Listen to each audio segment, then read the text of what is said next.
નમસ્કાર ગુજરાતી મિત્રો, મારી ચેનલ ગુજરાતી જ્ઞાનમાં ફરી એક વખત તમારું સ્વાગત છે. મિત્રો, હું તમને આજે એવા 5 રહસ્યો વિશે જણાવીશ જે વૈજ્ઞાનિક શોધવા માટે ખૂબ ઉતાવળા છે.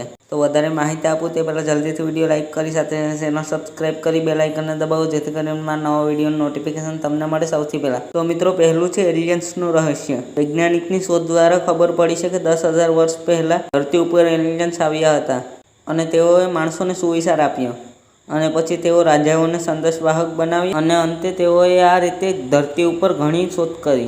જોકે વૈજ્ઞાનિકોએ ક્યારેય એલિયન્સને જોયા નથી, તે માટે વૈજ્ઞાનિકો શોધ કરી રહ્યા છે. મિત્રો, બીજું છે અમર થવાનું રહસ્ય. મિત્રો, આ ધરતી ઉપર કોણ અમર થવા નથી માંગતું? અત્યારે 70-80 વર્ષની જિંદગીમાં ઘણા રોગ, દુઃખ વગેરે છે, તો અમર પ્રાપ્ત કર્યા પછી શું થશે?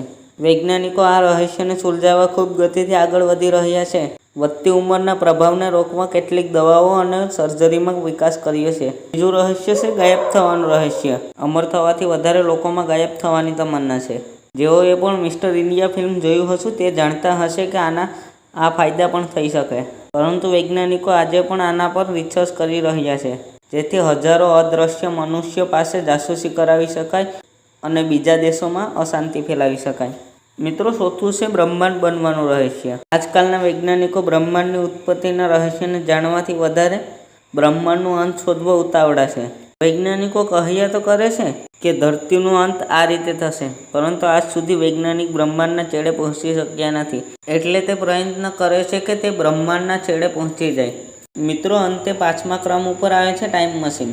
ટાઈમ મશીન આજ સુધી એક કલ્પના છે. ટાઈમ ટ્રાવેલ અને ટાઈમ મશીન આ એક એવો ઉપકરણીય કલ્પના છે જેમાં બેસીને મનુષ્ય ભૂતકાળ અથવા ભવિષ્યકાળમાં કોઈ પણ સમયે ગમે તે જગ્યાએ આપણી પૂરી માનસિકતા અને શારીરિક ક્ષમતાની સાથે જઈ શકીએ.